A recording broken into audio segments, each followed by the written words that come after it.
What is up, guys? How's it going? Zach Ginn here. We are here live today. We are going to do a full acquisitions training and then a Q&A also. Really, all I'm here to do is help you become a better acquisitions person today. I don't care if you're a real estate wholesaler. I don't care if you're an investor, a fix and flip type dude that's just trying to make more money, or maybe you're a real estate agent or a realtor that doesn't want to go through the Keller Williams route and just do the regular sales like that. This is for all types of real estate sales. I mean, I'm not going to make it extremely general because I want to make it specific in all the industries, but I'm going to do just a quick overview of everything for you guys. Most of you guys watching this are not going to be live. You're actually going to be watching the recordings of this. So I'm going to get to it and we're going to get going. So just going to make sure we're going live here. I got my H2O, so we're ready to go there. But let's see. So we are live with the Flip with Rick YouTube, Zach Ginn's YouTube, and then Zach Ginn Facebook. Looks like we got some people in here. Comment below your questions, guys. I'd love to do that. I do a lot of Q&As, and I love doing those. I can do this for hours and hours and hours. But I'm just going to do an acquisitions training live with you guys, so you can ask questions in between the little sections on there too. I thought it'd be a little different than me just going on a Q&A, sporadically talking about marketing, acquisitions, what to do on the dispo side. We're just going to leave this on acquisitions right now. So let's get into it. Let's see. We got some people in here, and we're going. Awesome, sweet. So let's get started from the top. So if you guys don't know who I am Zach Ginn of Flip with Rick and Zach Ginn of the Zach Ginn channel and Facebook. I am a real estate wholesaler by trade, real estate investor also. I do a lot of creative deals, do a lot of wholesale deals, fix and flips, wholesales. I do a lot of that stuff. So I've been in the acquisition space basically since I was 17 years old. And I've basically just been talking to people and mirroring and getting that rapport building for a lot longer than that. So I'm really excited about this, guys. So let's get started on acquisitions training, because I know for a fact that everyone can get better. Real estate acquisitions and sales is a skill. It's just like playing basketball, shooting a three-pointer. The more you practice, the better you are. And having Larry Bird spit some knowledge about three-pointers, even if you're Stephen Curry, it always will help you out. So let's get started on real estate acquisitions. So the first thing we need to know about real estate acquisitions, if you're a realtor, if you're a cash buyer, if you're a wholesaler, you have to deal with a motivated seller. And in wholesaling, what you want to do is you want to find a motivated seller, get a contract for under the market value, and then sell that contract to a cash buyer and make a spread in between that. And what's the best way to get a good spread on that? Secret, it's not the marketing, it's your acquisitions and your sales skills. So the better you are at that, the better you can actually train people to do it for you. So let's get going. Check some comments real quick. See, we got some people going on. What's up? What's up? What's up? Sweet, sweet, sweet. Life is going well, man. We got some other questions. I'm leaving that towards the end of this. And ask your questions in between these so we can get going. But let's do something on the REI side of things. So let's get going on just being a real estate wholesaler, a real estate investor that's just trying, honestly, anybody that's trying to find something at a discount, a property, and get that under a discount, and talking to sellers to do it, we're going to get into it. So let's get started. This isn't going to be a beginner. I mean, it could be a little bit of a beginner's course, but this is for someone that doesn't know a thing about anything. This is kind of the guy that's trying to get their first couple deals. They understand wholesaling. They understand talking to motivated sellers, and this we can go through here. So let's get going. So the most important thing we do when we're talking to sellers, either on the phone or in person, is we need to understand one really important thing. Think about this. So I had Cody Hoffman on the podcast on Wednesday, and he said something very profound. I don't know if you guys watched that full hour and a half podcast with him. I think it was an hour. Not completely sure. But what he said was very profound when it came to real estate acquisitions. And he said this, Zach, what would happen if your mother, God forbid, she came to you in confidence and said, Zach, I lost my job. I don't know how I can afford these bills. I have this massive house payment and I'm in pre-foreclosure. What should I do? What is the first thing you're going to do? Are you going to be like this? Wow, mom, how many bedrooms and square feet is your property? That would be a terrible thing to say, right? What you want to do is solve their problems. Be a problem solver. That's what we are as real estate wholesalers, real estate agents. You're there to help solve a problem and an issue. Again, we're all here to make money, right? Like, we all want to make money, but we want to actually be here and help people out and solve problems. That's how we get paid. The bigger problems we solve, the more money we make. So again, we need to just be a problem solver and just help people in their problems. So the first thing we need to understand with motivated sellers on closing a deal and being on a really good in acquisitions is we got to understand someone's why. Why would someone be open to actually selling their property? What is their motivation? We need to get inside of a motivated seller's head and open that motivation so we can understand them, connect with them, build that rapport, and ultimately get a really good deal. So the first thing we must ask, either over the phone when we're qualifying these leads or not, is why are you even interested in selling your property? You'll get a lot of answers. You'll get people saying, hey, I don't know. I don't know. And they get other people saying, hey, I'm getting a divorce. I got no money. I lost my job. Those two people, there's so many different types of sellers are going to deal with this in this industry. And some of them are going to lie to you. They're going to be very, very shy. They're not going to want to reveal everything. And you got other people that just spit out exactly what's going on. And what we want to do is we want to talk to them, understand their motivations. So think about it. If your mom told you, she's like, I lost my job, I don't know what to do. You're not going to ask them the why because you already know the why on that, right? What you're going to ask them is you're just going to connect. You're just going to connect with them. Now, there's qualifying leads and making sure those leads are good enough for you on the discounted property side, but we're not going to go there. We're just going to connect. That's the first thing we need to do, guys. Connect at a human level. What we need to think about is when we're connecting with someone is actually building rapport. So rapport is really important, guys. Rapport is what just gives us a key inside of the seller's head. We can be their friend. We can be the problem solver for them. And we can really just help them out and get a really good deal for ourselves and just create a win-win situation. So when it comes to building rapport initially off the bat with sellers or in person on an appointment, we got to think about the Ford method. So Ford, not the truck. Ford stands for family, occupation, recreation, and dreams. And what we want to do with that is you got to think of those 4 things when we're talking to a seller. If we want to build rapport with them and we kind of have nothing to do, just think of Ford. F, family. We want to talk about what their family life is. Like, hey, how's it going? Like, what's your family like? They'll tell you. Occupation. What do you do for a living, John? R, recreation. What do they like to do for fun? A lot of people are fishing where I am out here in South Florida, so that's a good talking point to do. Dreams. What are your aspirations? Where do you want to be in 5 years? Don't be a little creepy about that, but just like, where do you want to be when you sell this house? What do you envision for yourself? Really important when building the rapport with them. But yeah, when we're talking to them, so let's say we deal with that mom who lost her job. We got to connect with her, show empathy, show you're human. Again, you need to mirror the sellers too while doing this, but we'll get into that a little later. But really, you got to connect with them and find out what their why is. So let's say the seller lost their job. Now, what we got to do second after we know that, so they have a motivation. What we got to do now is we actually got to start qualifying these leads. And to qualify these leads, you can ask a lot of questions. Again, you don't want to qualify right off the bat. You want to connect, understand, and find the why. Once you find the why, I like to start qualifying the leads. To qualify the leads, it's pretty simple. We need to just see if it's a good fit for us to get a discount on the property and to find a cash buyer or for us just to flip for ourselves. So while we're qualifying leads and talking to them, we got to make sure that we mirror the sellers too.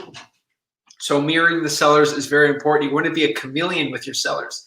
So when you're a chameleon with them, you're basically just copying them. You're basically copying their tone and pace. And to do that is if they're talking very fast and really excited, just like Brett Daniels, just like really excited, you want to mirror that and be the same with them. Maybe if they're a lot more slower and they're very analytical in their head and they think and they really put in a lot of thoughts of exactly what you say, you need to mirror that with you. It's very technical the way that you need to mirror someone. Find out their personality types. There's plenty you can do with that. That helps a lot too. But yeah, while you're mirroring someone's tone and pace, you can just start asking them questions about the property. So you need to check out the conditions of the property. So you can do conditions. So the condition of a property is very important. You know, it's the one thing you can do to actually bring a price from someone at a crazy, stupid high price all the way down. So condition is actually a very important part when it comes to everything. So we got to do that. But basically, so we're qualifying the sellers. We're asking what their why is. We got to ask them what the condition of the property is, square footage, bedroom type. Wow, is it by Main Street over there? And just ask them, just talk about everything. Another qualification. A really important qualification question you guys have to ask your sellers is, hey, John, hey, Lisa, what's your time frame for moving out of here? Like, is this something that's urgent for you to move out within like a couple months? And just ask that question. When you ask that question, ask it and then just shut up. Don't say a thing after that, and you'll get the answers from there. Just see if it's qualifying for an appointment, or if you're at the appointment, you can ask those questions too. Again, just finding that why is really important. And you got to remember, especially when you're starting to close these people, you got to create a win-win situation. These win-win situations are just so important, man. I cannot tell you, if you just do win-lose situations with all your sellers, you're going to be out of this business really quickly. You want to have something where you'll make money and then the seller's happy with it. It's a win-win. It'll help you so much, guys. The more rapport you build, the more these sellers will divulge information to you, so you have a better idea of everything. So that's pretty important.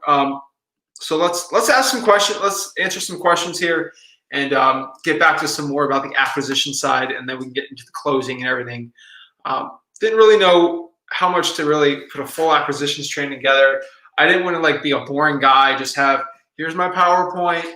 This is slide 5, how to get motivated sellers to convert them. I think a lot of guys learn by asking questions, and me answering to them is pretty good. So I heard a lot of people, they actually they put these type of Q&A type things that are going in their heads while they're running or everything. So it's pretty cool. So let's go some questions and we'll get back into everything else. But Jenna asks, are you an investor in real estate properties?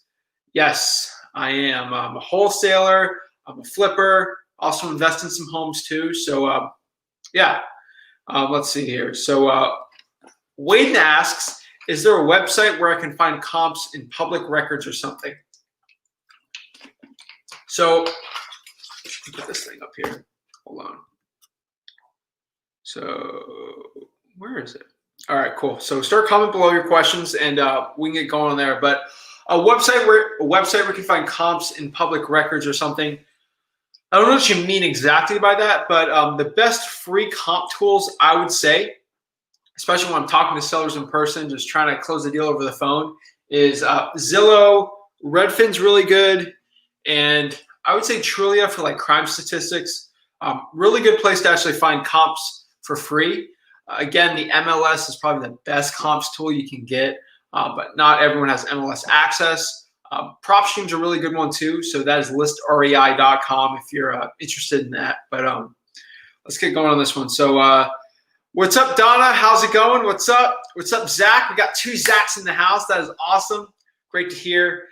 So we got a couple more here, and then we got going some more. So Wayne says, what if there is a squatter in the house and they don't want to leave? Oh, man. I've dealt with a lot of sellers that have actually wanted to leave. And I've had squatters that wanted to leave, and I have squatters that didn't want to leave. I mean, I've dealt with them all here. If a squatter is refusing to leave, have you requested cash for keys? That's something I would usually do with squatters. I'm assuming this is a rental property with a squatter in it and the seller is not living in the property. So what I would do there is I would just try to go to the house, talk to the squatter, and see if you can find a solution with them. And eventually they'll help you with the seller a lot more. I mean, squatters are always tough. Sometimes they're dangerous. So you got to be really careful with that. But usually with the squatter, it's really hard with this coronavirus. I don't know what market you're in. If you can comment below your market, that helped me out a lot. There's new legislation. You can't evict people. You can't shut off water, except the mayor in LA shutting people waters off for having parties. They're like 20-year-old kids. But that's beyond me. But you can't shut off someone's water because of corona. So it's all a mess. But with a squatter, cash for keys will be your best. If you don't know what cash for keys is, it's basically you're offering the squatter cash to leave the house. Change the locks. They can't get in. They might break in. And I don't know what kind of squatters you're talking about. Sometimes squatters are just like, I hate to say this term, but like heroin junkies. They'll come in at night, do their drugs in the house, urinate, and leave. Those destroy homes, and not a good situation. Or you got the squatter that's just living in there for free. There's a lot of squatters actually right now with coronavirus. They living in a rental property. They're in a state like California or New York where you can't evict somebody, even if they haven't paid for like 8 months, and you can't like turn their water off and you can't evict them. It's a mess. Honestly, it's a complete mess. So cash for keys is always the best solution for me. So offering cash to leave the property. Daniel says, what's up, Daniel? How's it going? In regards to the condition of the property, is there a price per square foot that you follow for light, medium, full rehabs? Not really. Honestly, I do a lot of my appointments in person, and what I really have the best success with is actually when I'm in there in person, I can kind of calculate in my head how much rehab needs to be done. So I'll know basically what the thing will sell for. If everything's perfect condition, I can take some things off for, let's say, for example, it needs a new kitchen, it needs new flooring, the roof's bad. I can calculate that all in my head, but price per square foot, honestly, in my market, it's like street by street specific. And it's also zip code specific too. So it's hard for me to explain that, but like in Miami, things like that, like you gotta go street by street, zip code by zip code. Like it's not like a simple calculation, especially in Florida. I'm trying to remember what market you're in, but again, I don't really go by that route. I just basically kind of shoot off my head, and I always just try to get the best price possible, right? And piggyback on that. So Riffer Boy, that's a pretty good one. How do you calculate rehab costs? Basically, from my years of experience and talking to contractors and just honestly flipping, I know exactly how everything costs. And it's hard for a lot of people to actually do it in the beginning, and people get really stressed out. I know that was one of the big limiting beliefs I had in my head when I started in real estate investing, wholesaling. I'm like, I'm never gonna know what the rehab cost is. Guys, as a wholesaler, you're not a contractor. You don't want to be a contractor, right, man? That's actually a pretty cool, it's cool artwork. I gotta get artwork for myself, you know, get my face like that, but get myself cartoon eyes. But yeah, I would say it doesn't matter, man. The real thing you need to understand about being a real estate wholesaler, I'm assuming you're interested in wholesaling, but maybe not. But maybe if you're a real estate wholesaler, it doesn't matter. The way you make money is you make money by selling the contract to a cash buyer, making a spread. So we got to figure out not what the rehab cost is, but we got to figure out in a ballpark range what a cash buyer will pay for it. So if you know a cash buyer will pay for 123 Main Street for $100,000, we know that I need to get it for at least $95,000 or less to make 5K or more. And that's what we got to do. And you can use rehab costs more or less. I think connecting with people, it's hard to say now, like going to your local RIA will probably help you a lot too. But I don't know. I would say the best part is just connecting with people and asking them in your market how much a new roof will cost per square foot, things like that. That's the best thing I could think of myself. And I learned the hard way. I honestly learned the extreme hard way with a lot of these things. So let's get back into some more of the acquisition stuff. So you're talking to the seller, either you want to do things virtually or not. It's all really dependent. Let's see here. Okay. I mean, it's all really dependent. I mean, again, we need to use the tone and pace. It's got to mirror the sellers. You got to just build that rapport and just talk to them. Be a human, guys. Don't be a slick car salesman. I know a lot of people do training like that, but I'm not the biggest fan of it. I just like being human and just connecting with people. And that's where I've had the most success. So when we're talking to sellers over the phone and we actually want to set the appointment, a really important thing you need to understand is when you're on the phone setting the appointment, you need to ask them, hey, John, hey, Sally, are all the decision makers on that property going to be at the appointment on Tuesday? So you need to find the decision maker. I don't know if you need to find the decision maker, because I've had so many appointments when I first started real estate that I went on the appointment and John Smith was there, but Mary Sue was out with her girlfriends for brunch, and she needed to sign the contract too. And then I go sign with John for a great deal. Let's say the things I could sell to a cash buyer for 100 grand, I get signed for like 70, like 30K. Yeah, right. And I go there, sign it. Mary Sue's at brunch. I have to come back the next day, and Mary Sue's like, I don't like that price. Okay. And she's like, you didn't really talk to me. And then you got all the rapport built with John, and then you just got like Mary Sue here you didn't build any rapport with. And she doesn't like you because you went around her back, and then she just wants a crazy price. And then she has all these objections that you couldn't address with John, and they couldn't do it together. So it's really important you do it together, have the decision maker there, because when you're building rapport in person, or you're building with John, with Mary, you keep them both together here, and just building that rapport is just so important, guys. I mean, having the decision makers there is one of the most important things, hands down. So let's see, I put something up here. So basically when it comes down to it, you want to assess the condition of the property, like I've said before. I hate to go back on this rehab cost thing, but just figure out what the rehab cost is. Like just think to yourself, and when you can think of rehab cost, you can throw it back on the seller when you're closing the deal. So let's talk about the closing, and then we can go back to answering some questions, because I know you got some more questions going on here.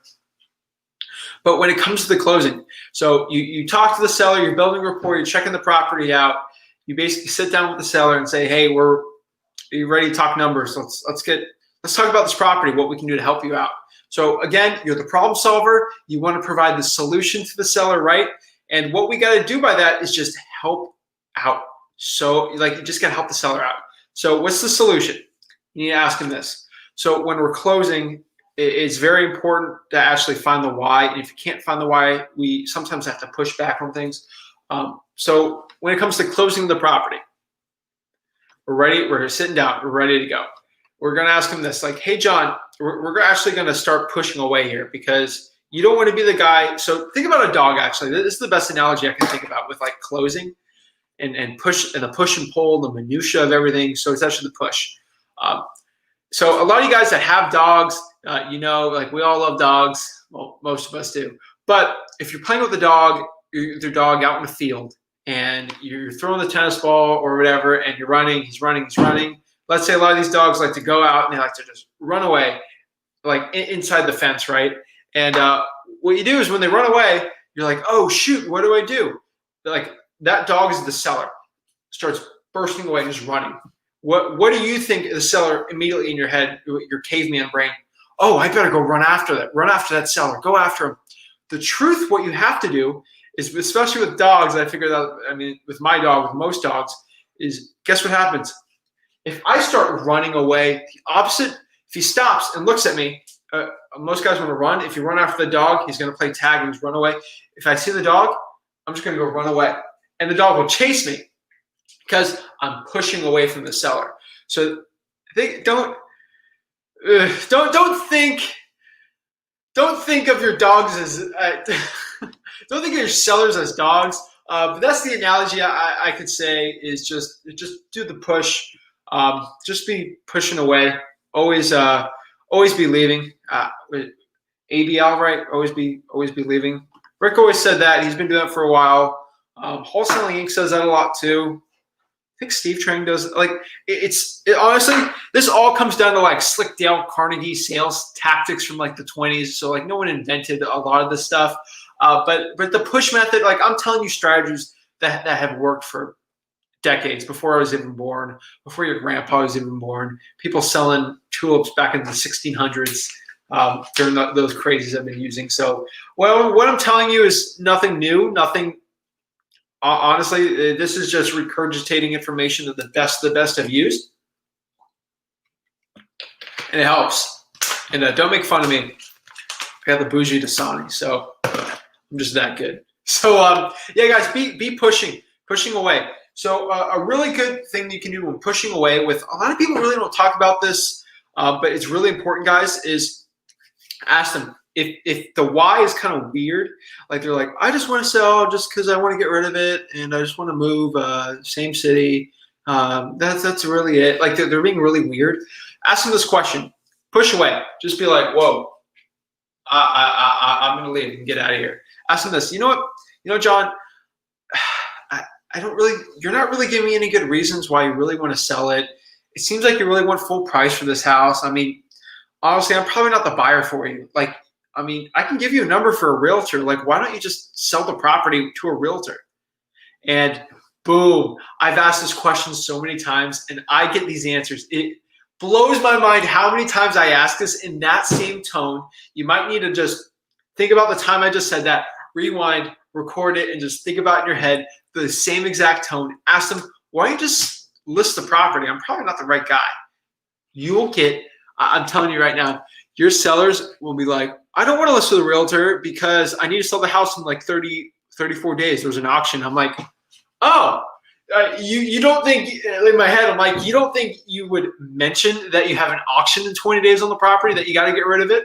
So asking that question, really, it pushes you away. You also get a why on it. And I mean, most sellers will lie to you in some form or the other. I mean, I love to think all my sellers are genuine. They always tell the truth of everything, but a lot of them lie, hold information back. So yeah, I mean, pushing it's really important. And then when you're pushing, you can always push back, and you can make this weird triangle. Is there a way I can share it? I can show you this. So you don't want to get in this whiteboard thing. It'd be a lot easier if I can do that. Whiteboard.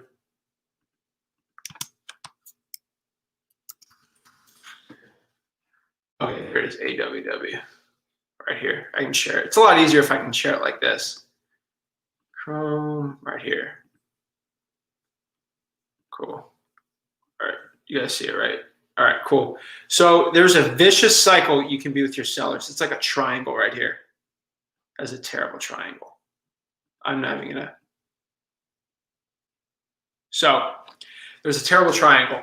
This triangle here is list.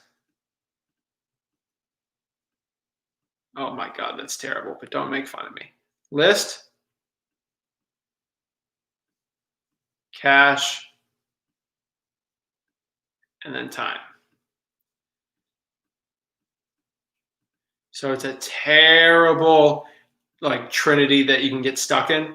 So this is basically how it works. So let's say you say, hey, John, hey, what I can offer you is, so let's say 100K is the price. I just like to make it easy, right? 100K. That is the price a cash buyer is going to give you for the house. So you want to be under that. Usually you want to be at least 95K. I mean, we all want to get it for like $20,000, right? But we're stuck in this triangle right here where we're like, okay, well, our cash offer here can be, let's say, oh, I wrote that wrong, 60K, right?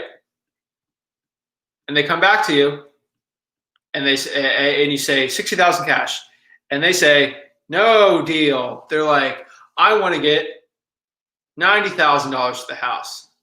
What happens is you push and you say this, okay, why don't you just list the property, right? And then what they're going to do is they're going to go back on the time slot and say it's too much of a hassle. I don't want to list it. I'm going to have to pay commissions. I have to pay closing costs. I have to deal with the time. It's just such a hassle. And you say, okay, so time's the issue. So for speed and convenience, plus I'll pay all your closing costs and make it easy, I give you this cash offer. They're like, that's too low. Then go back to listing. And then you get in this weird rut. And that's the biggest issue you have to do. So that's a problem. That's like a little, it's a triangle trap you get into with these sellers. And I really want to get you out of that. So the way you can really like smash and karate chop that triangle out is you really just, first of all, I thought I exited out of there. The reason you get out of that triangle, a lot of wholesalers get into it, is rapport. Rapport is the one where you get out of it and say, you know what, John, I'm probably not the right buyer for you. I'm just going to leave. Like, you won't accept the $60,000. I mean, you're stuck at 90. I just don't think we're a good fit. You're just going to have to list this property. And then just act like you're going to leave. Maybe you do have to leave. And then you have the rapport. They know you're a good person. And honestly, when you leave, like 60% of the time, they were like, okay, let's take it. Or can you do 70? Like every time when you're leaving and you have that rapport built, they know you're a good guy. You do a quick, easy closing, you can get to it. But if cash is really their biggest issue, just list it. Like they should have been the qualification part, and the conditions should be in there. Well, they're really rough little triangle there, but it's rough. Again, when you're going to these appointments, you have to assume when you're setting the appointment, you got to set expectations with these sellers. So when I call my sellers, I like to talk to them. I say this, hey, John, I'm going to be there at 2 o'clock Tuesday, like we've said before. I just want to make sure we're on the same page. I hate to waste your time. You've indicated you don't want to list the property because of X, Y, Z. It needs some repairs in the condition of it. And a cash offer would probably be the best one for you. You agree, right? Yes? Okay.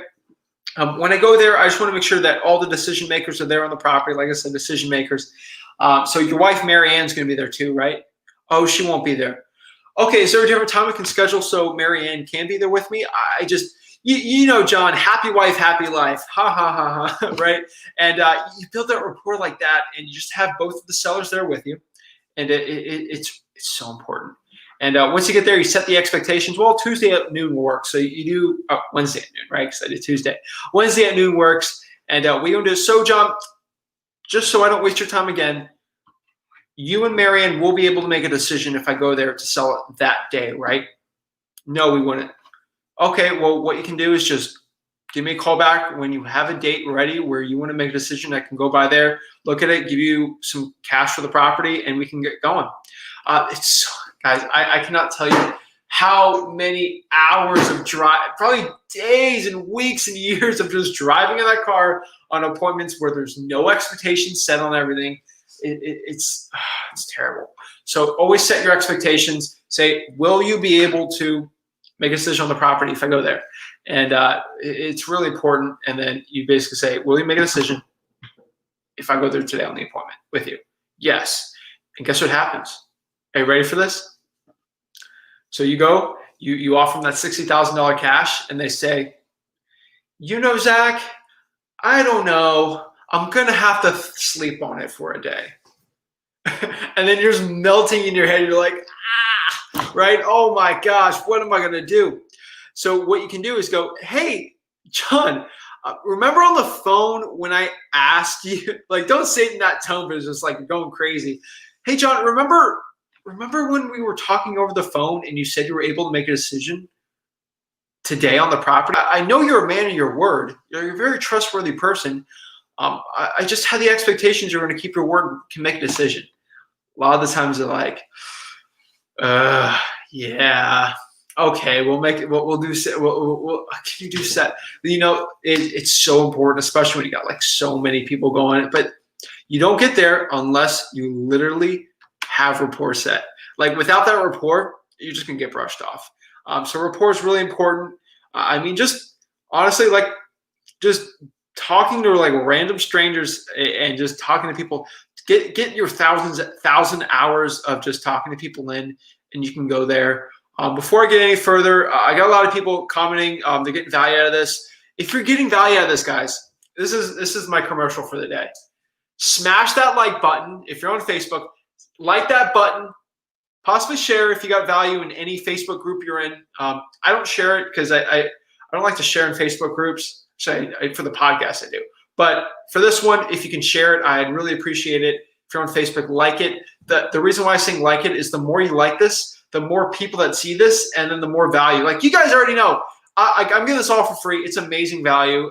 People, honestly, between you and me, people pay thousands of dollars for this information, and I'm just giving it for free because when I was 17, no one gave this for free. So I just want to give it out, help people out.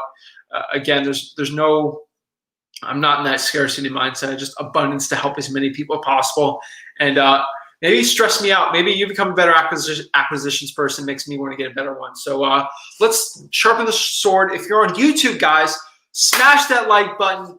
Please subscribe. The more subscribers and likes I get on these videos, the more people that actually see this content. And honestly, I'm here to really just help the people. And that would mean the world to me. So let's get in some questions. And then we can get really into signing the dotted lines and get in the acquisitions part. Really trying to help as many people as possible. So I forgot the banner there. Jeez. Right. No, that's not it. Dude, I don't know what I'm doing half the time. Okay, comment below your real estate questions. So let's see here. Oh, I gotta show you guys this. I didn't show you guys. So when you guys are asking the questions, I saw this bandit sign when we had to go to clerk of the court today for something. Let's see here. I'm gonna pop this up on my computer, and I honestly, I'm gonna post this on Instagram, but like I needed to share this with like you guys. I thought you guys would have a hoot of this, and it's one of my little things that just get me upset. All right, that's loading up, so we can ask questions while that thing's transferring, or I can go on. Get sent. All right, let me see here. Yeah, it's getting sent. Okay. Send downloads. It's popping in right now, guys. So, yeah, this was something I saw actually driving. I took a picture of it because I thought it was the funniest thing I've ever seen in my life. Just with like bandit signs, because I love bandit signs. They're the best. So, make sure, for sake of privacy, we're good there. All right, cool. So, let me share my screen.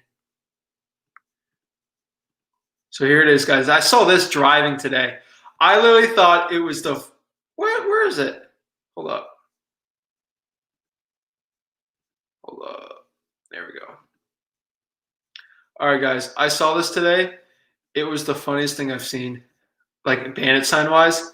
I don't want to make fun of the guy. Maybe you're watching this. Maybe I can help your bandit sign game up here. But guys, look at this. Look at that. Look at this. Look at this bandit sign. I literally saw this today. I literally took this picture today. You can go on my phone and look. This dude said this.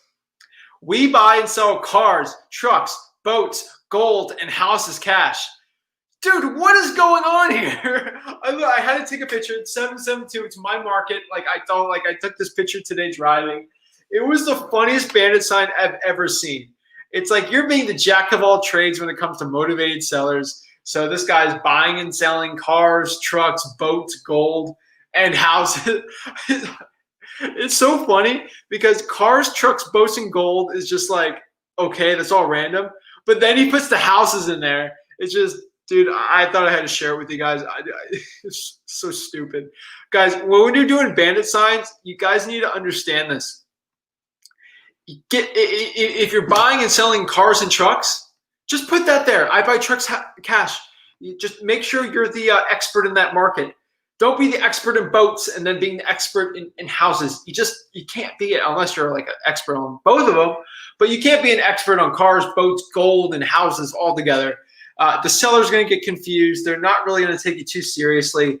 Like, I hate to roast that dude if he's watching this, but I'm sorry. Like, I'm sorry, man. It's some rough stuff, dude. But let's see. Jeez. Okay.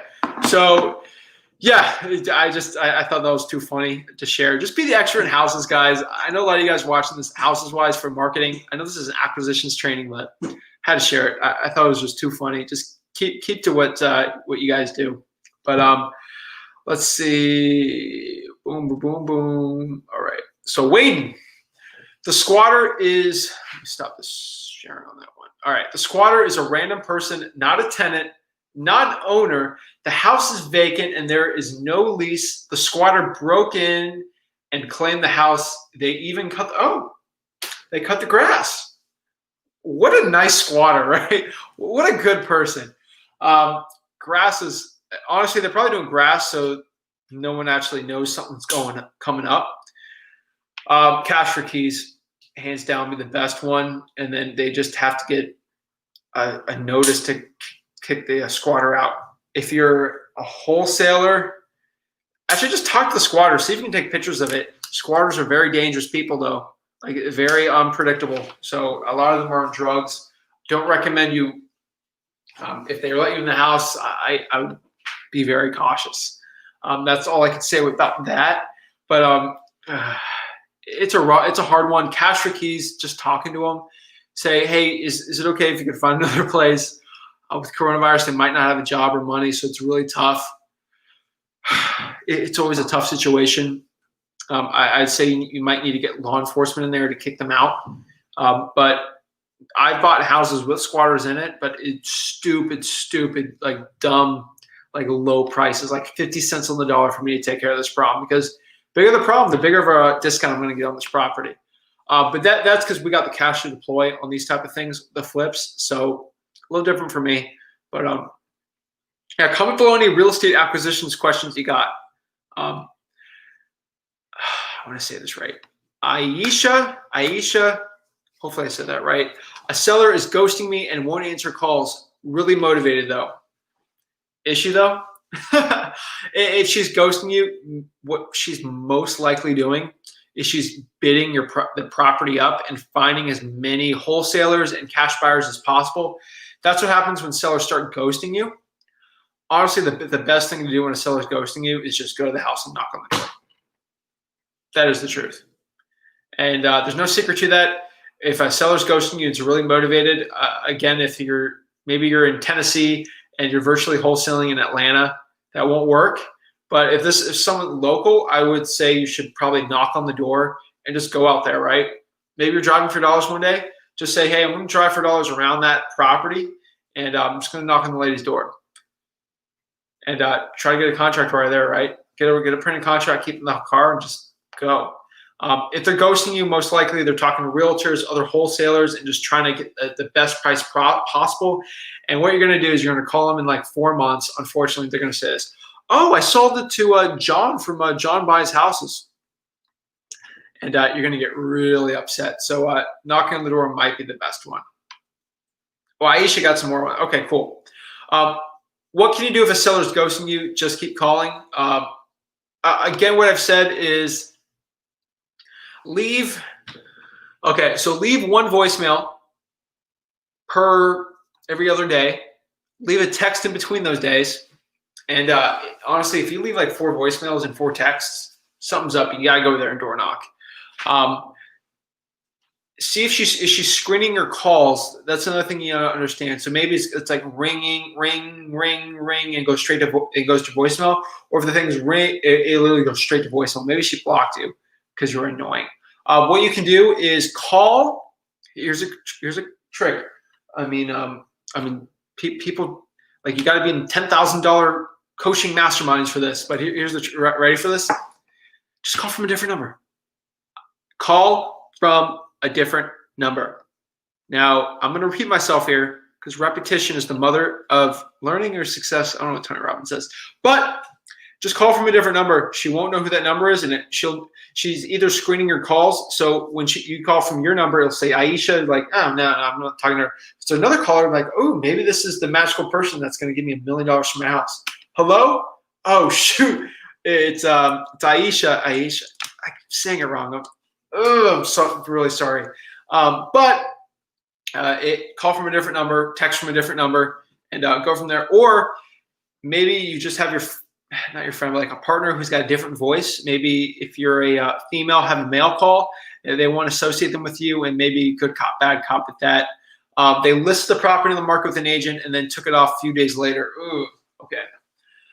So that person's really conflicted. Maybe they're not even the right motivated seller. Like, if they're motivated, they most likely won't even want to use a realtor. So getting the motivation, just keep calling, call from a different number, maybe door knock and try to get a deal on the spot. Make sure it's not listed though, because you can get in trouble. Not in trouble, but you might have to pay a commission, or the seller would have to pay the commission, which makes your offer have to be higher. So do that. Hopefully that helped you a lot, because I wish people told me when I was starting out with that. Charles, my boy Charles, how would you suggest what we do, REI, why we are in this pandemic? Charles, I'm going to be honest with you, Charles. Dude, I made more money in this pandemic than I ever have outside the pandemic. Yes, my skills have just quadrupled in like just my talking to people and just getting my acquisition skills. It's definitely leveled up. My marketing's leveled up like crazy. But honestly, a lot of the wholesalers have exited this business in my market, and a lot of them just they left the business. And I'm telling you right now, this pandemic, I've made more money than I had before. And that is honestly because there was more problems from these sellers than they've ever been before. And the more problems that happen means we're the problem solvers, right? We're providing a solution to these home sellers. And what we can do from there is just help them out. So I've made more money. I mean, you've seen some of the vlogs that we've had. Our spreads are 40. I'm pushing 50K on the next one, but that's for the next vlog for you. But we got to buy that one first, get it closed. But $40,000 spreads are not uncommon right now in this pandemic. Our acquisitions, we had to hammer down rapport like crazy. We're going in person for a lot of these. We're wearing our masks. I even wear gloves because I'm crazy. But I make sure I'm as safe as possible with these people. But they got the same problems. A lot of them are losing their jobs. They can't afford a lot of things, and they need help. And you're there to provide a solution as a wholesaler. So honestly, sellers need you more than ever right now. So don't think of it as a time. I mean, it's all a mindset thing. If I told you right now it's the hottest time in real estate, which it honestly is, like if you see the market, it's the best, especially for cash buyers. Like, oh my gosh, you get a property on a contract, the thing sells super quickly. So, realistically, with your questions, what you suggest we do in REI, I'd say you stick with SMS. So if you want to start an SMS, you get 500 free texts below. What you can do is just go to batchleads.io/Zach if you want to actually get into like SMS. But use some free texting on that one. And honestly though, SMS is really good right now. There's a reemergence of door knocking. Go Knock's really good. GoKnock.com/Zachs. If you want to get 50 free skip traces, I think. I'm not even sure. But if you guys want any discount codes, I got them all. I got all those guys on my podcast, so they'll hook you guys up. They see a 20-year-old kid helping people out. They want to help too, so I'm grateful for them too. But hit me up if you guys want free skip tracing, free texts. I got free scripts, free contracts. I got a free ebook too, but that's something else. But right now, do very cost-effective and lean marketing. So that's either SMS, cold calling, door knocking. If you're a bigger player like we are in our market, I would recommend getting direct mail right now. Direct mail has been really hot for us. Always has been hot, but it's even hotter now because some of the big dogs have exited the industry. Not going to mention names, but a lot of the big guys in our markets have exited the industry too. So it's really good for us right now. So do some lean marketing, get some dollars, and then just start scaling like crazy. Like it's the best time right now getting into real estate. What's going to happen in the future when the evictions start popping up and inventory starts pushing up more and more foreclosures, more pre-foreclosures? It's a different story. We're really prepared for that one too. I'm probably going to be the only guy talking about this live, but when that happens, the next 18 months, we're going to have the biggest real estate shift I think we're going to have since 2008. So it's going to be an interesting one. It's just been a roller coaster straight up. Like, honestly, it's not even like this. It's like this. So something's got to give. And next 18 months, something's going to happen. But right now, you're a cash buyer. Find cash. You're not. I mean, you might be a cash buyer, but find cash buyers, get priors under contract, make a spread in between. Robbie says, buy out his interest, LOL. Justice, Tom Cole Classic, ABL, always be leaving. Tom Cole always says that.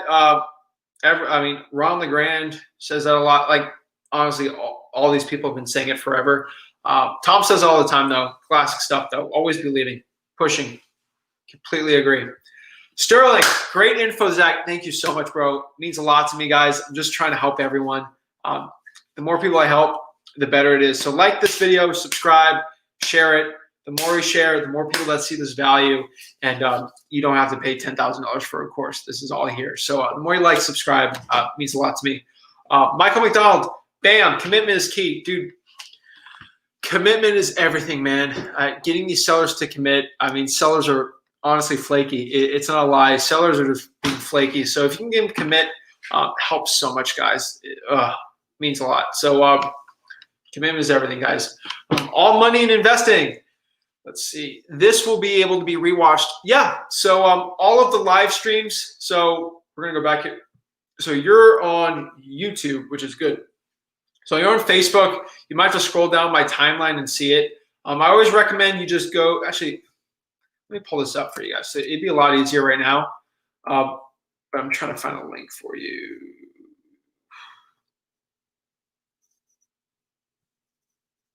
Alrighty, I'm trying to find a link right now. Just so all these are going to be able to be rewatched on YouTube and Facebook. Facebook, you're going to have to scroll down and find it, which is a little harder, but not really the biggest deal in the world.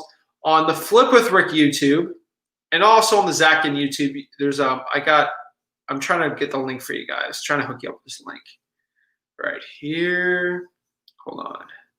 Sorry guys, but I'm trying to get this going here. Where is my? Here it is. Live streams. View full playlist. So copy. No. Add. Collaborate. Settings. I think that's it. Let me just test it out real quick. Yeah. So I got a link for actually all the live streams I do, which will help everyone out with Q&As. Listen to the cars at like 2x speed. It'll help a lot. So here it is right here. So here's the Flip with Rick playlist. So this is the playlist. Just go on the link and just look at there. If you're on Facebook, just go Flip with Rick YouTube. Also the Zach Ginn YouTube page too. But I keep a Flip with Rick with the acquisition stuff. So let's go back. So yeah, just click that live stream link and you can watch these all on that playlist. So this one is specifically on acquisitions, sort of in the beginning, and then also I'll answer any question you really got. I want to do something like a creative finance live stream where I go into that, a marketing one, a dispositions one. I'd really just want to keep things very like boom, boom, boom, because they're like, ooh, Zach has a lot of good stuff about like dispositions, but like he's all over the place in some of these Q&As. So I want to start a little series. It'll probably take a whole month to do, but comment below what you guys like, what type of topics you want on it. So I'm going to be able to do an acquisitions one, a marketing, a creative finance one, a dispositions one. Let me know what other ones you want to do. I can either do like a flipping or like a landlord one if you want to. Just let me know what kind of topics I can make on these live streams on every Friday, 5 p.m. we can do, and we can get better together. But yeah, you can rewatch these all live. They're really weird. I did a 3-hour one once, and it took like 2 complete days for it to like process. But they're always going to be rewatched, so you can do that. And sometimes on the Flip with Rick YouTube, I'm sorry guys, but the Flip with Rick YouTube is monetized. So we just do that to cover some of the costs because Rick always wants things to be profitable. So we just put some ads before these sometimes. And what happens is like you know those little like yellow things in between. I monetized one of them and I didn't look at anything, and it ended up one of the live streams had like 30 ads in between it. And I was so sorry. Like it took me like an hour to figure that out, and I figured out how to take those out. So if I do this here, it might come out in the first hour, like 30 little like things that'll stop you. You have to watch it for 30 seconds and then go back 5 minutes, another ad. Guys, I hate that stuff. But initially for like an hour, it's like that, and then it like takes off. I don't know why it does that, but sorry on our YouTube guys, but I always intentionally take it out. So let me know. I hate those like in between ads. They drive me insane. But all right. So next question here. Daniel says, can you talk about the word tracks and use to set up an appointment with a seller in the initial call? What reason do you give them as to why you need to visit the property? Okay. about the word tracks used to set up an appointment with the seller in the initial call. Well, to set up a call, it's like, hey, I legitimately want to purchase your property. Like, would you, because I don't want to get in trouble with these guys doing virtual stuff because it's kind of the opposite of it. Like Chris Chico, because his stuff is really good too. But like, I like to do them in person, so it's just like it's a push and a pull. Don't want to get myself in trouble here because a lot of you guys do things virtually. I mean, what? Honestly, if you want, you guys should get them all done in person. That's my opinion. Unless you're like this, like like you're making like $15 million a year in wholesale fees. I don't think you guys should be doing a lot of these virtually. I mean, I do a lot of virtual deals. I do North Carolina, Georgia, Tennessee, Michigan. Those are the ones I do virtually, but in person, I get the biggest spreads. So what I say is, hey, I'm ready to go visit the property. Oh, I don't want you to come by my property. Well, how am I going to see the condition of it? Can you have someone come by and take pictures? Wasn't that the same thing? Like you can get like these people want you to actually go in person. A lot of people like face-to-face talk. Now, if you're talking to like a 25-year-old seller, it could be different. But yeah, just talk to them on the initial call. Just say, hey, what time can I swing by? I like talking. What I like to tell these people is like, hey, I'm old school. I'm talking like a 7-year-old person. Like I'm 20, so I talk to a 7-year-old person like, hey, I'm old school. Like I like to meet people in person. We can't really shake hands right now with COVID, but like I'm an old school guy. I want to actually physically see and breathe with this property, touch it, like see it. I want to see you. And I like to do things, if it's a guy, I'm sorry for the women saying this, but it's just like, there's like a bravado these men have, just like, I'm old school. I like rough and tough things. And honestly, like I like to touch, it's insane. It's like I like to touch the walls. I like to meet people in person. I'm old school, man to man. You don't have to be like that if you're a woman. Women are better closers, hands down. Don't tell the men that, but that's a secret. Women have better closing rates, especially in wholesaling, in any type, especially car sales too. But they're because women are a lot more approachable and they build better rapport. But yeah, that's the way I kind of do it with the guys. If it's a woman, it's just like, hey, I'm old school. It's okay if I go by the property. I have a mask and everything, and they're always good for that because they know you're legitimate. If you go by the property, you're legitimate, and they really appreciate that. A lot of people like doing everything like over the phone. It's kind of, I'm not really big on that one, but let's see here. What to do if the seller is, we already answered that one. How many deals have you gotten by knocking on doors of sellers? I can't really quantify that one too much. We do a lot of subject to stuff. So, I mean, does that technically count as a wholesale deal? Not really. Knocking on doors, maybe like 2 on subject twos. We're getting the door knocking stuff done right now. So we're using the Go Knock app. For that, we got a team going on now. It should expect to be more wholesale. I think I've only got 1, and that was me physically knocking on it like on the early days. Good times, good times. Thanks. Charles says, thank you. That makes sense. Thanks so much. Anything to help, really. That's honestly what I'm here to do. Just trying to help people. Don't spend these crazy amount of money on courses. And it's cool listening to like podcasts that we do. Like the podcasts help a lot of people. But like if you have a burning question like Aisha had there, just like someone's ghosting you, like just go on a Friday Live and just ask the question and get it answered. It helps so much. It's like, let me go watch this Acquisitons podcast and possibly they can someone asked that question and you can just ask the question. That's why I really like it. It's live. This is live. People like that. But there's something about rewatching something and then just listening to their questions. It helps you because you're like, oh, I never thought about sellers ghosting me. They ghost me all the time, but I never asked that question. Like Aisha asking that. Probably there's probably 10 other people that have that question or they've dealt with that before, but they just let the seller go off and lose the deal. So using the other phone number can help a lot too. But let's see. Guys, I want to see who asked the most questions on this. Whoever asked the most questions, you'll win a special prize, I guess, get a shout out. So whoever asked the most questions gets a shout out on YouTube and on Facebook. So we'll see who's the winner on that one. At the end of this, I'll go out and I'll go count them and see who's the winner. But it's pretty tight right now on let's see on YouTube. Let's see who's good, who's winning right now. I would say Jenna on Facebook's pretty good on there, and Charles is doing pretty good. And Aisha, I think she's winning. Aisha and Daniel, they're fighting for top dog there, but we'll see who wins that one. More questions, the more you learn, and that's honestly the best. So Daniel, so let's see. All right. So is the push method the most popular sales technique you use to get sellers to lower their asking price? Not really. The best technique I've used for getting sellers lower on price is condition. That's just me in my market. I don't know why, but conditions are really good.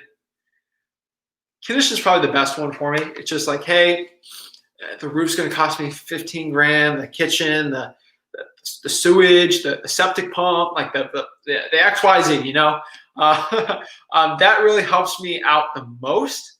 But the push method with the condition really helps. Like, hey, like you just got to list this property. Like, I'm probably not the, why aren't you the best?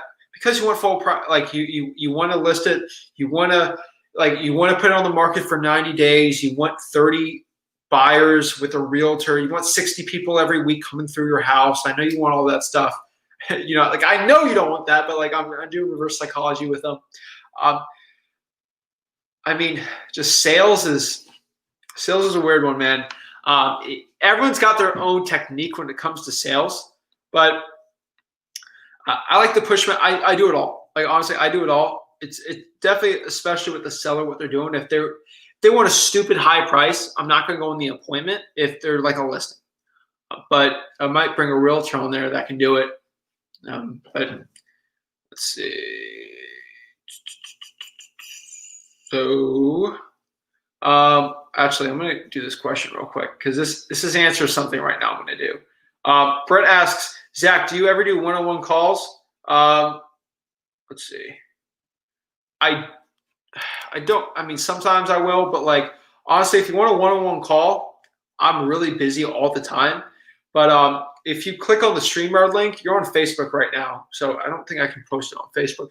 Brett, if you go to Flip with Rick on YouTube, click on the StreamYard link, and you can hop on the call, and we can just talk. And anything you ask could really help people out. That's the way I do one-on-one calls. Is if you do it when I'm live, it makes you a little more nervous, but honestly, the questions on the one-on-one helps as many people as possible. And if you guys are watching this, click the StreamYard. Let's join in. I don't care if you're lighting. I don't put a bag in front of your head. Like I don't care. Honestly, your questions help people. And that's what I really want to do here. I want to help the most people. So doing a one-on-one call will help you the most. You might not be as nervous, but it won't help the other people here. So your questions are really invaluable for people. Valuable. But yeah, so I want you guys to know that you can do that too. So so is the push method Harnett County News? Where's Harnett County? Let me look that up. Harnett County. That is in North Carolina. Oh, outside Fayetteville. Wholesale Mentors out there. Good guys. Fayetteville's a really hot market, I've heard. You know, I found out about Fayetteville. I looked it up because I did a deal out there once, and I didn't know what's his name. J. Cole lives out there. I like J. Cole. He's a good rapper. But yeah, Harnett County News says, what are the benefits of joining Flip with Rick University? Flip with Rick University, if you guys don't know what that is, that's basically, okay. Oh, I'm getting in trouble here. I do rag on a lot of these guys selling coaching and mentorship. I do. Here at Flip with Rick, we do have mentorship, like a university. Yeah, we do. Yeah, honestly, we do sell mentorship. It's expensive, I'm going to be honest. So we do like basically one-on-one with a group. It's kind of like a mastermind. You like weekly coaching calls. I got like 100 hours of like videos that are like private in there. I got a lot of seller recordings and stuff in there that, I mean, I'm not, the problem with the seller recordings is they're very specific to my market. And I like to release everything, but there's a lot of guys in my market that watch this, and I don't want to spill out specific niches in my market. So there's certain sayings and like mannerisms I'll say just for St. Lucie County that I know if like 30 other people do it, they're going to say the same exact thing. I don't want that. So I keep something specific, but I don't really hide anything. It's just like I don't want people knowing about. I don't really want people knowing too much about like the St. Lucie market, and I say a lot of things in there. So for my personal market, I can make a lot more money doing deals myself in there. But outside, I'll reveal everything else except for that. So Flip the Rookie University's got that, like 80 hours of videos. Basically comes with like one-on-one mentorship. Like you get private calls like every, I think like, I don't know, like 2 or 3 a week. No, 2 or 3 a week. No, you get like 2 or 3 in a year with just one-on-one with Rick and then some one-on-ones with me. And then you get like weekly coaching calls, kind of how it works. And we just give you game plans and we tailor it one-on-one how you can specifically. It's like I got people in there that's just like, hey, I've gotten a couple deals, but I really want to scale up. I literally tell them, it's like, you're going to put $2,000 in SMS here. This is exactly what you're going to do. 3 and 3 in cold calling. This is how you're going to hire that person and blah, blah, blah, blah, blah.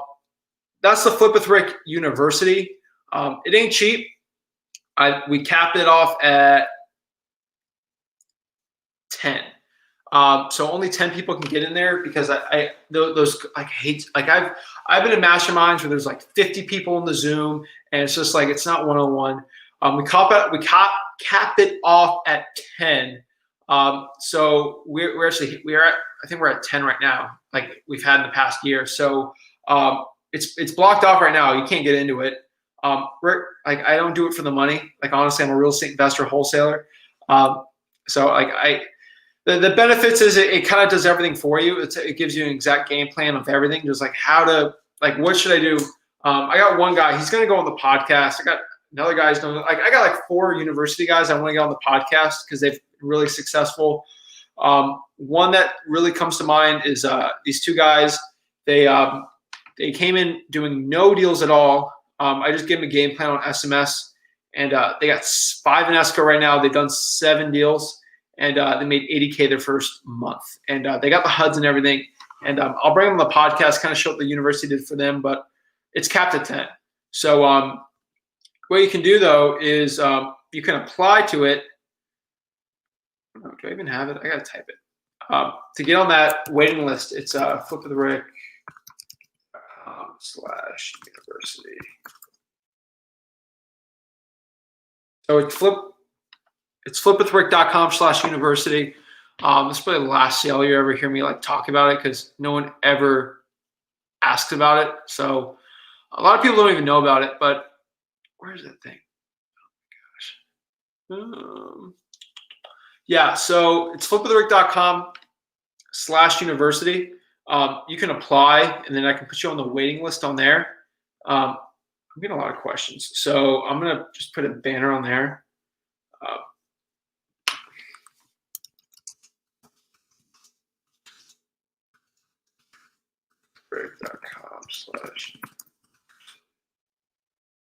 Okay, so that's the wait.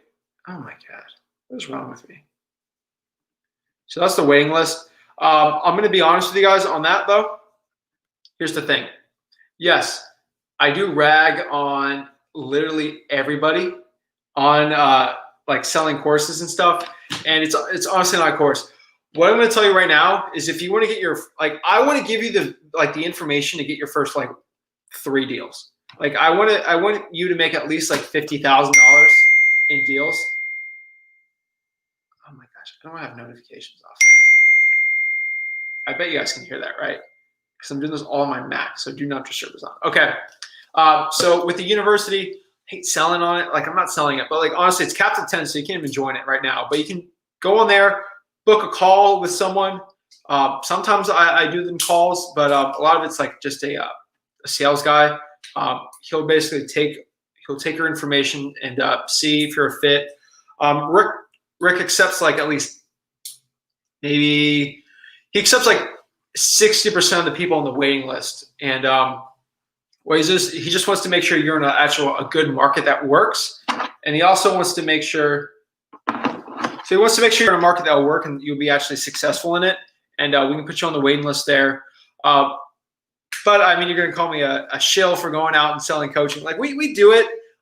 We kind of do it because we like it. Rick's honestly bored. He does nothing all day. I honestly just, well, he does a lot of work, but like I run his whole business, operations, things like that. So he's got the time to do it. So it's mostly with him and me too. But basically it's one-on-one. You're in a group at the university, capped at 10, and we basically help you become a full, complete real estate investor. So the average guy is making in between like 20 to 30K a month in revenue with these guys, and it's pretty good. So we keep it at 10. We don't really like to do too much with that, but yeah, that's the university. But my goal here for you guys, Flip with Rick, Zach Ginn, everywhere. I want you to, like, honestly, you guys can get your first deals by watching these lives. Like, I give out all this free game for free, and I don't like people paying $5,000 for like an acquisitions course. Like, I got a bunch of acquisitions videos and stuff, but a lot of people pay because they have the information like really organized really well, and you get like the one-on-one with me. I can't go one-on-one with, what is it, 2,000 like YouTube people and like thousands of like, I don't have the time for that. So that's kind of what we do like that. I can't go one-on-one and go in your market and just tell you exactly like, do this, and this, and I can't have hours to research your market like I do those people. But honestly, by watching these videos, I don't recommend you buy like you buy mentorship like that. Honestly, get a couple deals. And once you're like, man, I'm making 6 figures a year, but like I want to scale up, I want to get 7 figures. That's when I would recommend you might want to join the waiting list on the university and try to get a little better on that.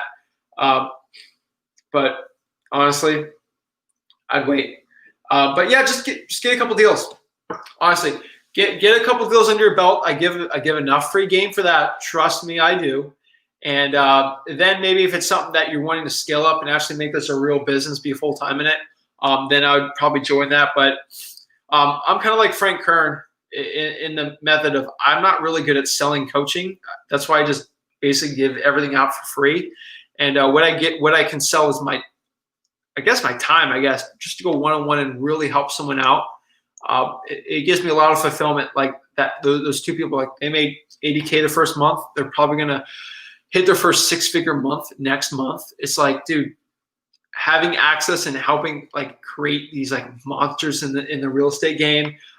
It gives me a lot of joy. I really like helping those people scale. So I like helping people from bottom. Honestly, this is what I do for free. This is the last thing I'm going to say about it. So for free, because no one did this for free, I want you to get from here to here for free. Get like 5 deals, make 6 figures. And then if you want even more, which requires a lot more effort from my part, like one-on-one stuff, from here to here, join the waiting list, flipwithrick.com/university. And those guys that are making 80K a month, they didn't do any deals when they joined. 0 deals. They said this, like, I don't want to wait and grind out and watch your videos and learn myself for like 6 months. Like, I don't want to do all that. Like, I want you to one-on-one tell me what I do so I can cut off the time it takes me to get my first deal. He got a first deal in a month. Not telling you that you're gonna get your first deal in a month. It might take you 3 months by watching these videos, but it's free. So for a lot of 20-year-old kids, honestly though, like I'm telling you right now, if you're a 20-year-old kid and you're like, I got like $4,000, and let's say the course is $3,000, and you have $3,000. The course it's not $3,000, but it's a different price than that. But I'm not going to tell you the price. You got to book it, and just if you get accepted, I think we tell you the price on there. But again, like if you had, if this thing was $100, which is not $100, and you had $100, I'm going to deny you. Like, no, you're not on the waiting list. Like, you're a 20-year-old kid, you don't have enough money. Honestly, if I took your money, you won't have any marketing dollars. So I don't do that. But yeah. So bro, if the course is $5,000 and you walk me through to make 50K, it's worth it. I would say that. But honestly, I'm like Frank Kern again. I'm not good at selling that. Like, I hate being that like Lambo dude. So I keep it at 10. I get 10 paying people, and that's it. I think I got like almost 10,000 like people following me from like all these channels, like 4,000 Instagram, thousands on subscribers on YouTube, thousands of people on Facebook. Honestly, 10.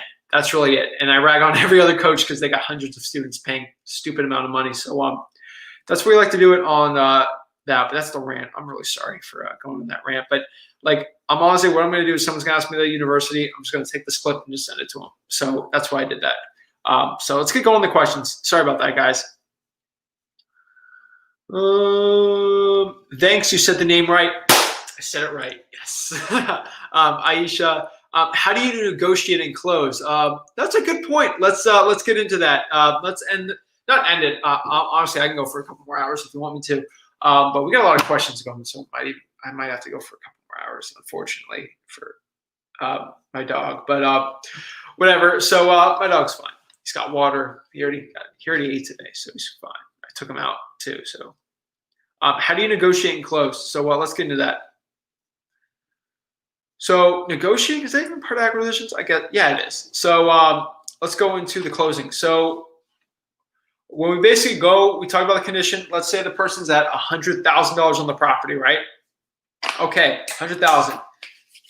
What you need to know about acquisitions and closing is, I'm answering all your guys' questions. I'm just going to end the acquisitions part now, and then we can go to the Q&A after for the people that just want the acquisitions part. But basically what you do is like, okay, what you need to know, this is classic sales, is you don't say the price first.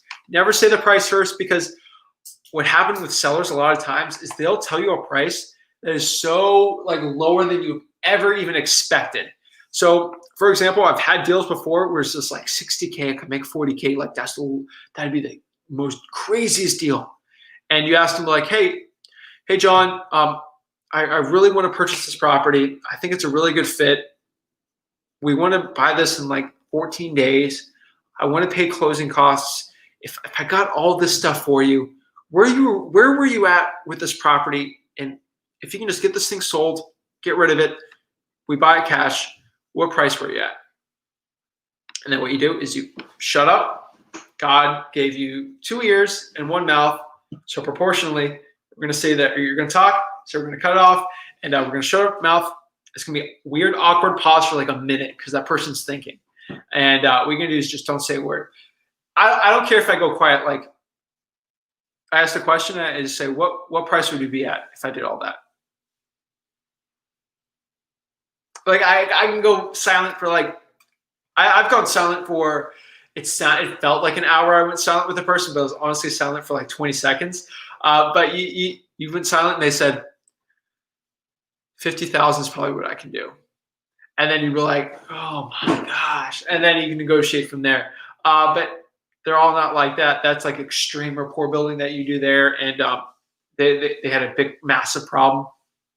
But that's how I actually do that. But when it comes to negotiating is a tough one always. So let's say you say 60. They say, I have no idea what this thing will sell for. I get that all the time. And basically what I say is, okay, so would you be okay with me purchasing this property for $10,000? No. Okay. So you have a baseline, John, of how much you would want to sell it for then, right? Yeah, but I don't know how much I want to sell it for. All right, well, will you take $10,000? Like, okay, would you take $10,000 then, jokingly? And they're going to be like, of course not. They're going to say that. I'm like, okay, well, it's balls in your court. Like, I'm going to give you 10,000 is my price. Like, what's your? I was thinking more 70. So then they reveal that price to you. So that's how you get negotiations done when you can't say the price first. It's like tennis. They give you the ball there. You just hit it back, right? And that's what I do when I push things back on them. When it comes to negotiating, let's say they're at 70, you're really at 60. 70 is a really good deal. The way you can really fight it there is just like, most of the time, I like to make it easy. Just like, hey, you're at 70, I'm at 60. Let's just meet in the middle at 65. Let's call it even. And most of the time that works. The real negotiations is when they're at like 90 and you're at like 60. Because they say 90,000. I'm like, wow, really? Because I was really at $60,000. And you're just like, oh my gosh, you got to negotiate them down. It's like, well, how did you come up with 90? They'll give you the reasons for it. It's like, really, at 90,000, like just like that little triangle, you're just going to say this, you should probably just list the property. And you're going to go in that little triangle like, oh, I can't list it because I got to sell it in 30, 40 days. And remember the condition of it. Well, if considering the condition, I really have to be at like 65,000. Oh, can you do 70 and then negotiate from there? Again, not every deal is a deal. If you know 90 like is not a deal, sometimes you just gotta walk away from it. I hate doing that. You could. I'm not gonna really. This is wholesaling, so I'm not really gonna get a creative finance. I have a creative finance. I'll do a creative finance live for you guys to help you guys out with that. But yeah, I would say with negotiating wise, that's how I'd close it. Let's see here. Trying to get these all the questions in order. Geez, these are a lot of questions. Oh my gosh. Okay. So yeah, just with closing the property, you go from there and you either negotiate on the price, you agree on the price, you get a contract signed, and you go from there. A lot of people ask me, Zach, how do I actually find a contract? Boom, boom, boom, boom, boom. Where is it? Flipwithrick.com/contract is where you get a free contract from me, where I can give you guys a contract on that one. So hopefully that helped you. That's how you negotiate it, and you close. You just get them to sign the that contract below, and you go in the price and you go. Either you go from there. I recommend you read Never Split the Difference with Chris Voss. It's a really good book on negotiating. Jordan Belfort's straight line system's pretty good, but it's a little different than what we do as wholesaling wise. But that's honestly how it's like no nonsense. Like I'm at this price, you're at this price. Well, remember, I know you're at $90,000, John, but remember the roof, the repairs, things like the last question I got from Daniels is like, I just go off the conditions. Like remember the roof is $30,000, the roof is $10,000, the kitchen, like it's all adding up. It's like really expensive for me to buy this. And it's like boom, right? And you get a good price doing that. So hopefully that answered your question. That's kind of how I end up the closing part of that one. Red players, if you're reading this, I hope you're having a good day. I'm having an amazing day. Are you kidding me? Every day is amazing. Oh, that banner's still up. Get out of here. Seriously, guys, comment below your questions.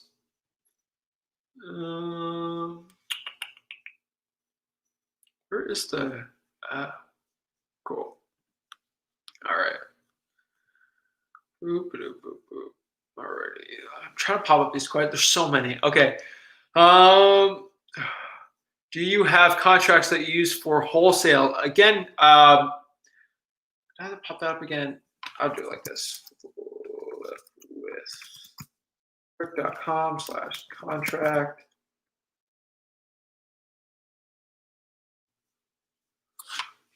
Boom. Flipwithrick.com/contract. I'd say you get a contract. Pretty easy, right?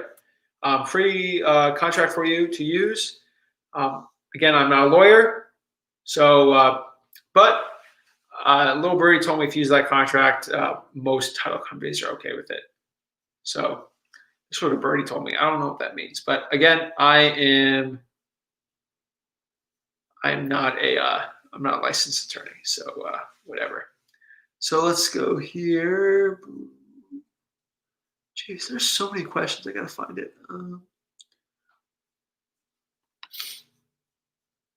Okay, yes, that one. What's the most ever made in a sale?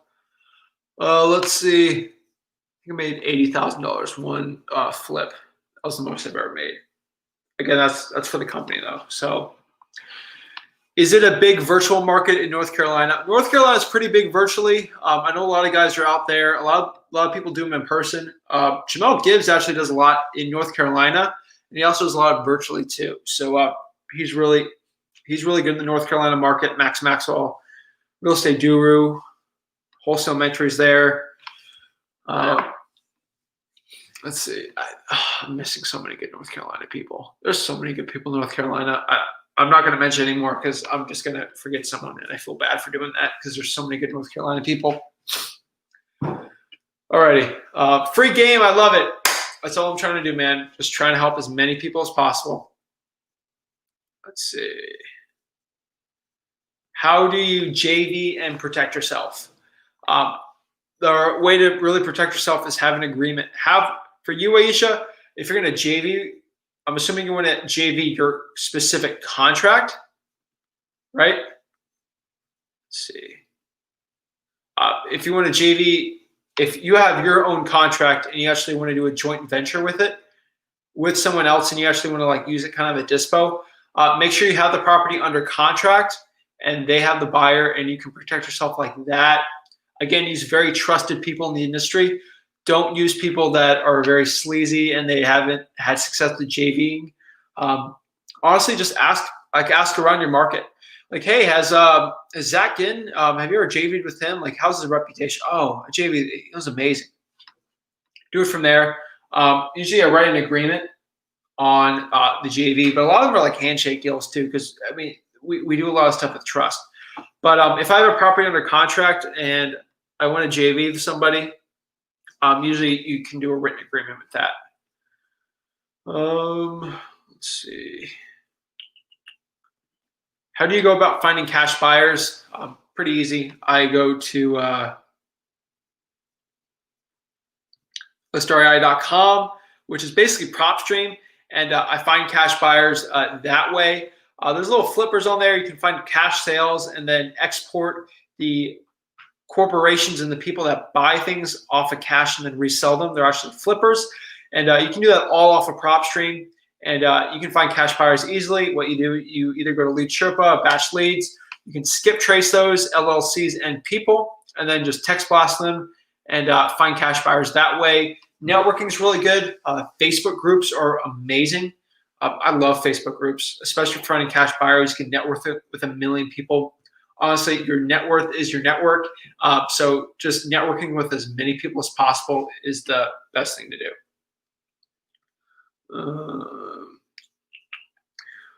Wade says, how do you approach the seller into putting a lockbox on the house?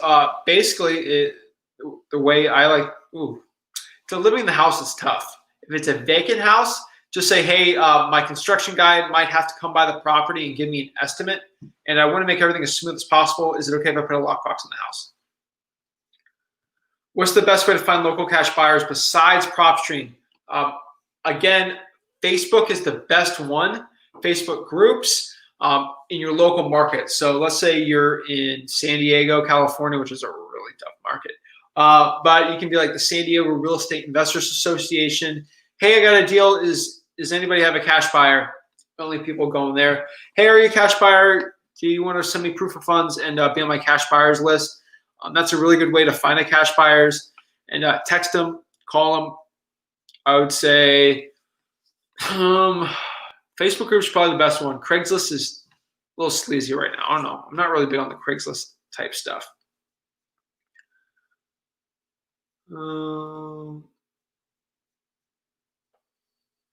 What do you think will happen after the eviction notices start coming? Eviction notices won't happen in Florida. Ron DeSantis has a memorandum on evictions currently, so you can't do it right now. It'll probably wait until November, the elections, or they'll probably wait till this pandemic to be over. So maybe even April of next year. What the evictions are going to happen is going to be a lot of foreclosures. With the evictions, there's going to put a lot of them are going to put more rentals. Inventory is going to go up like nuts. I did a whole video on the real estate market with my prediction, like 30 minutes into it. So I'm not going to go too much into detail. But with evictions, but foreclosures specifically, they're going to spread it out. The banks did like they did in 2008, 2009. I don't want to get too high level on this. Just trying to help people out getting their first couple of deals. But this is kind of a macro thing. I can go forever about the real estate market. Zach, do you ever do one-on-one calls? I think I already said that, but go join the StreamYard link, and you can pop out one-on-one. We can talk. Brett says coaching. Again, 99% of my coaching is free. I think I do free coaching to 10,000 people at least, and then to 10 people I do paid coaching. So flipthework.com/university. You can be on the waiting list on that one. We got some people going to hop off the university, so maybe you get some people on the waiting list, but not really right now. Join the waiting list, and you can get on there. But the more and more subscribers that we get, the less and less likely you're going to be in that university. So and then we can make it like Harvard, like we get the best of the best, you know. But every seller wants top dollar for their property. How can you determine on a call if it's even worth going on the appointment or not? Again, that's all about qualification. Ask them why they don't just list with a realtor. If they say, well, I'm going to list with a realtor, say, okay, is the condition really good? What's your time frame? Are you okay with people parading through your property? Like 60 people a month, open houses, you possibly get infected. Is that okay? Okay. If you want to list it, just list it. If you want top dollar, just list it. Oh, I don't want to list it. Okay. Well, would you be open to a cash offer? Again, rapport is really important for that, Daniel. Hopefully that helped. But I mean, to see if something's really important, I'm always on the optimistic side. I rather go there and meet. There's so many deals where like someone's giving me like a stupid price that seems like it wasn't a deal. I go there, I like build an insane amount of, like spend 40 minutes just talking to the seller, and I get to the point and I see how much they need to sell for, and they melt like butter when I give them the conditioning and the pushing and the listing, and you're like, you're right here, you're a good person. Let's just sell it for 70 cents on the dollar. It happens so many times for me. So I'm on the more optimistic side. And Daniel, think about like this. Let's say, for example, you don't get the deal. Like at least you got better. You got an extra appointment, right? You're working towards your 10,000 hours talking to sellers, right? So it's the best. JV Cole, I like it. I like it. I like it. All right, we got some more questions here. Okay, so Devin says, do you have a rough estimate for a percentage of cold calls that turn into leads or deals? Feels like 5 out of 10 out of 100 people show some amount of interest. Just trying to see if the results are typical. I would say 5 out of 100 is a little much. I would say it's like 300 to 400. Again, go my AWW board here. Try to help you. Honestly, what you need to understand is results. So let's see if this is sharing with you guys. So when it comes to everything, guys, with these motivated sellers, so this is Zach's terrible pie chart. Oh my God! Honestly, I'm gonna redo this. Can I just get a circle? Oh, it does let me do that. Sweet. Okay. All right. So this is Zach's cool little pie chart. Okay. Let me get your thing off here for a second. What we need to understand is, so this is the pie chart of motivated sellers, right? So I'm going to pop this up here.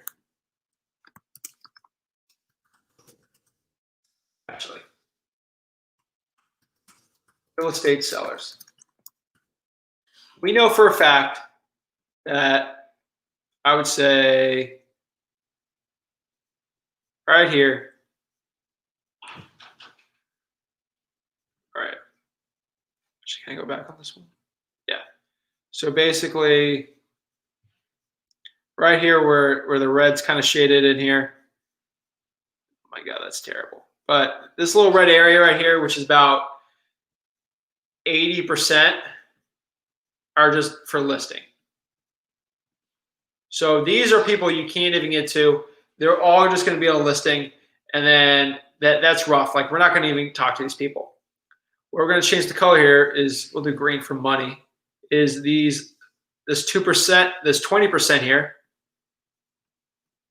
are actually in the motivated category.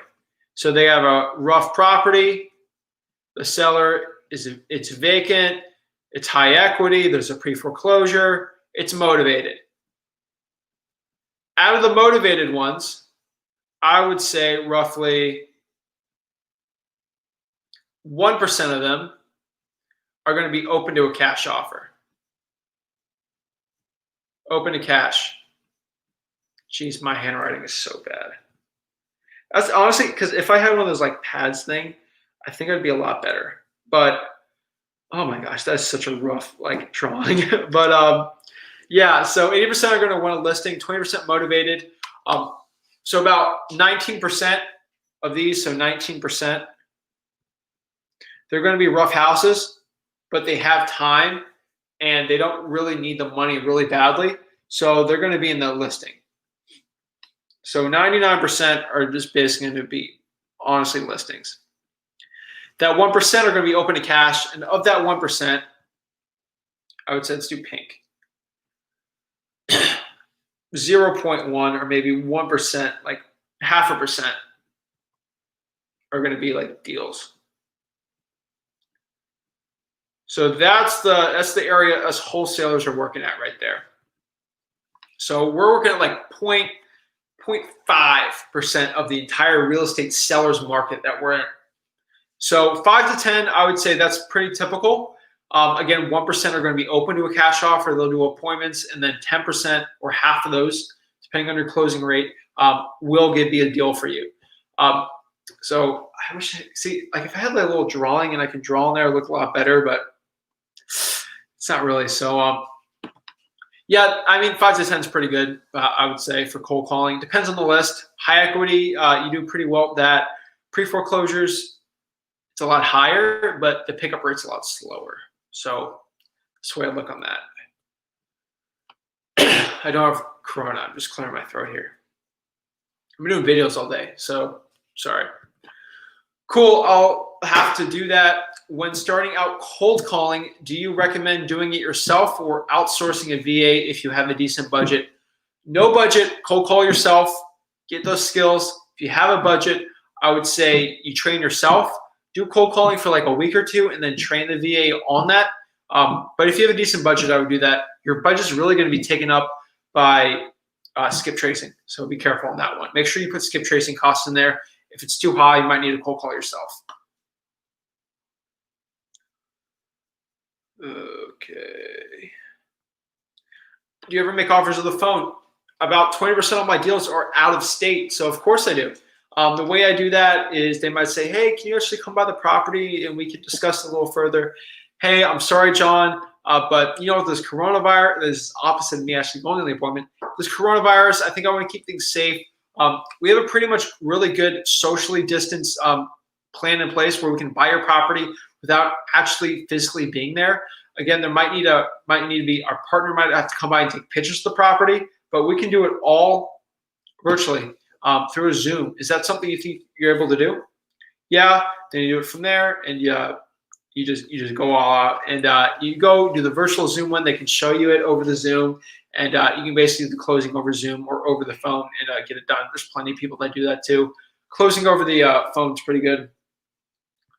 My comment pop up? Of course it did. I just answered it, Brett. I think, was it the cold calling? Yeah, Skiptracing is really expensive, so see if that's within your budget. And last couple questions. What is the most recommended list for finding your first? What is the most recommended list for finding your first deal? I would say door knocking, code violations, probably the best one. High equity is a really good list.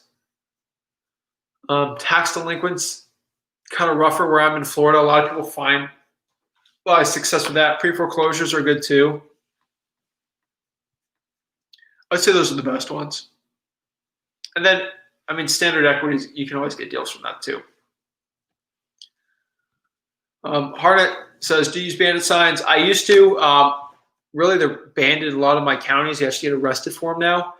So no, not right now. I used to be the biggest bandit sign guy in my county. Fun story. I used to put so many bandit signs out that they had a meeting and they banned bandit signs because of my specific bandit sign they said in the meeting. So that was like 2 years ago. I was putting like 100 out a week, but I'm banned from there. So that's really it, guys. I wanted to keep it, I guess, quicker today. Lightning round, answer your questions. I mean, not answer. Ask your questions right now. Comment below your questions. I'm going to give it like 30 seconds, honestly. And to comment below your questions. If I don't get anything, I'm just going to hop off here and we get going. So keep playing tomorrow. So looking forward to that. Let's see. Any more questions? Let me know. But let's get. All right, I got a timer on here, so we got 20 seconds left. Comment below your lightning round questions. If not, I'll just hop off this and we can get going on the next podcast next week. Do we go live on next week? Let's see. Comment below the questions. Alrighty. Next week, I don't know if it's live next week. I gotta check. I'm still talking to someone right now. But all right. You better not be laughing at the Heat, boy. We're gonna win the finals, so don't even worry about that. Don't even fret. So thank you guys so much for watching this. I really appreciate the support again. If you could like, share, subscribe, mean a lot to me. Really appreciate it. Just trying to help people out as much as possible. Again, if you want to join the waiting list on the university, click there. Cold calling scripts is right there. 50 free skip traces through GoNox right here. And then, what is it? That's really it. And then just follow us on Instagram at @FlipWithRick. And is that really it? I think so. So I'm gonna leave it at that. I think, am I allowed to play this? I think I am. If I change the color real quick, I think it's got the video clip. Is that it? No. Oh yeah, here it is. I'm gonna end it out here. Here's a quick. No, that's the wrong one. Ew, we're not gonna do that one. Never mind. That's for next week. Sorry guys. Thanks so much. Really appreciate it. I'm gonna hop off here, but thanks guys so much. And I'm gonna leave this running for like 5 more minutes, and that's it. So have a good one, guys.